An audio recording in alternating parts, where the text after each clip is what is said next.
Hi, magandang araw po sa inyong lahat for our first reading of the day. Tingnan po natin kung ano po ang makikita natin sa ating first reading of the day today. Silipin po natin.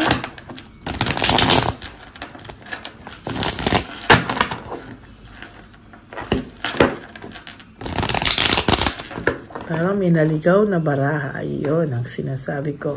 You were the best thing in my life.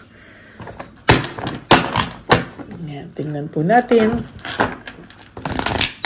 May isa na naman po naligaw. You were the best thing in my life, but the timing wasn't just right for us. No, tingnan po natin ano po ang gustong ipahiwatig nitong barahang to, itong dalawang sumanib dito sa ating baraha. No? Tingnan po natin mabuti. Malapit na po akong umuwi ng Pilipinas.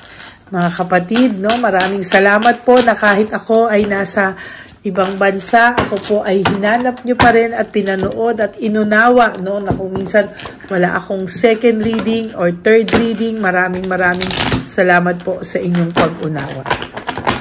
Okay, pili po tayo ng 10. Okay, nakaano to? Tingnan natin. 1, 2, 3, 4, 5, 6, 7, 8, 9, and 10.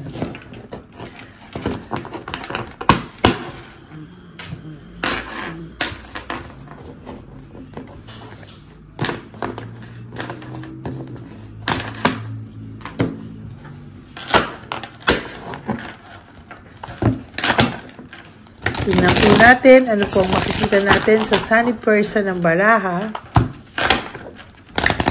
Marami po salamat sa paghahanap nyo sa ating channel at sa panonood nyo po ng walang sawa. Namili na po tayo ng 10. 1, 2, 3, 4, 5, 6, 7, 8, 9, and 10.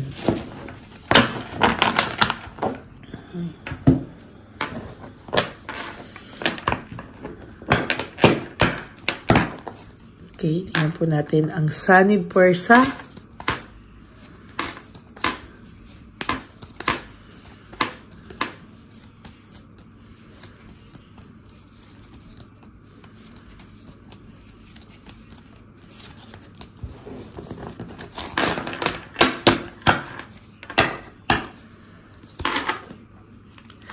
Ayan, ano, so may mga gusto po siyang balansihing desisyon, ano, meron po siyang gustong balansihing desisyon, meron po siyang gustong i-adapt na pagbabago sa kanyang buhay, no? Pero sa ngayon po parang nahihirapan po siyang mag-move on sa nangyari sa inyo because sabi niya nga po, ikaw yung best thing na nangyari sa buhay niya, no? Pero sa nangyayari po ngayon, hindi ka po niya ma-let go because hindi ka pa po niya na-let go at hindi ka rin po niya malapitan kasi marami pa po siyang kailangang ayusin. Hindi pa po ito ang tamang panahon at dahil hindi niya pa po naaayos ang mga dapat niyang ayusin, no? When it comes to financial, magkakaroon ka po ng blessings. You will have financial security, no? Yan po ang isa sa nakikita ko na mangyayari sa iyo, no?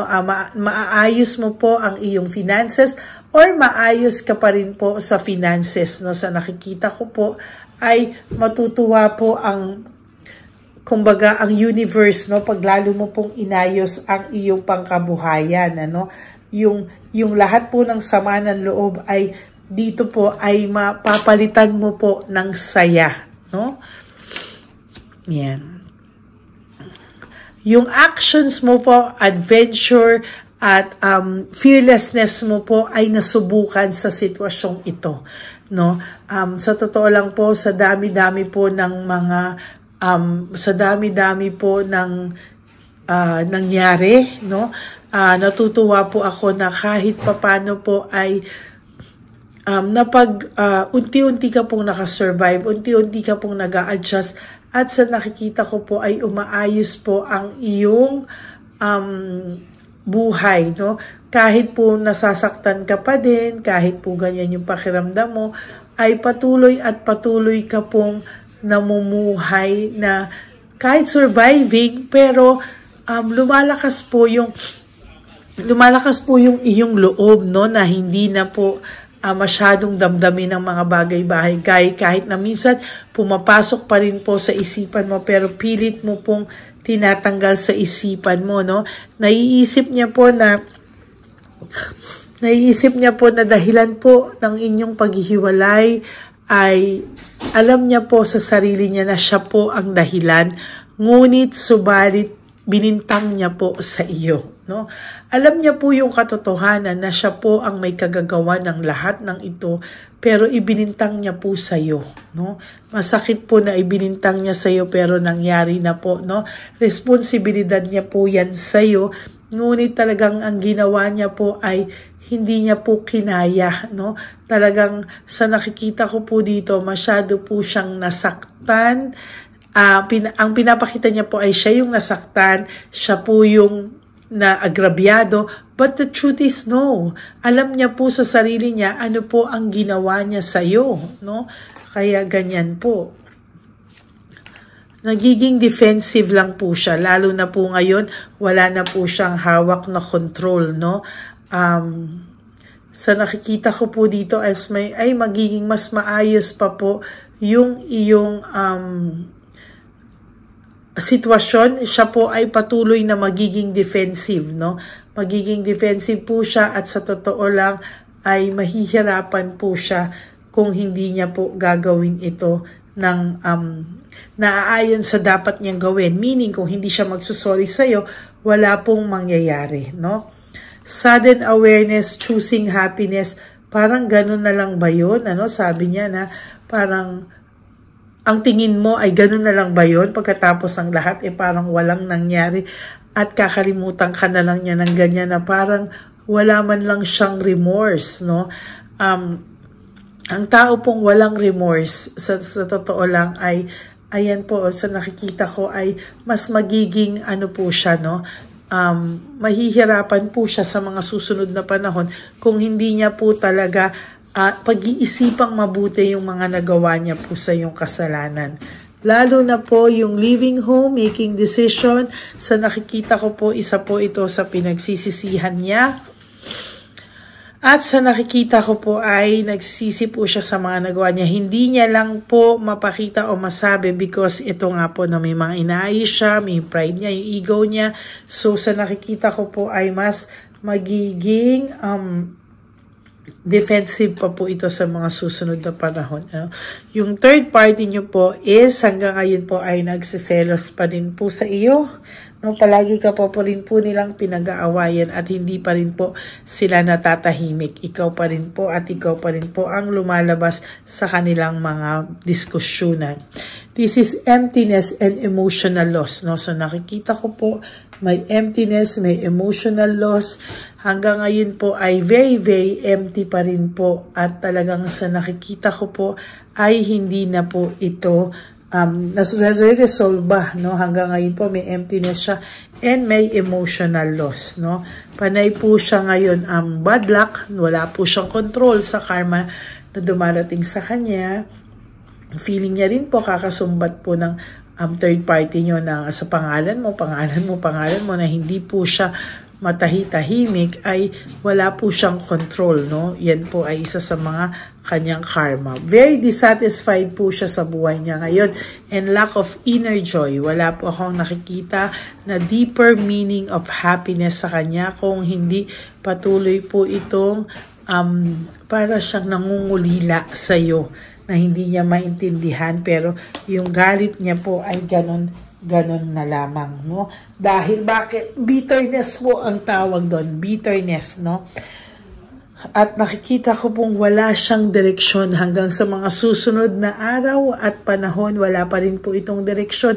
Hindi po ito matatahimik, sinasabi ko sa iyo, hanggang hindi niya po tinatanggap yung pagkakamali niya sa iyo. No? Okay, nakakaramdam din po siya ng too much boredom, no?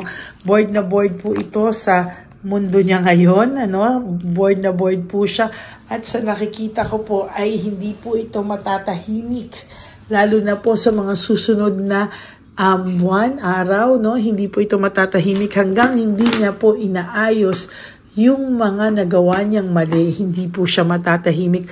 Dala-dala niya po yung bigat na yan. At yung pag-aaway po nila talaga ay ganyan. Ayan po yung sinasabi ko. Sinasabi ko pa lang, sinasabi na ng baraha, there's cold heart and bitterness. Titigas po talaga, matigas po talaga ang puso nito ngayon at bitter na bitter, kaya po ang pinalalabas niya ay sobrang galit pa siya sa iyo. No? Error of judgment, maling-mali po kung ano po yung nakikita at sinasabi nito, maling-mali po yun, ano? Kaya dapat po tanggapin niya. Ito rin po yung sinasabi ko sa yung insecurity, no?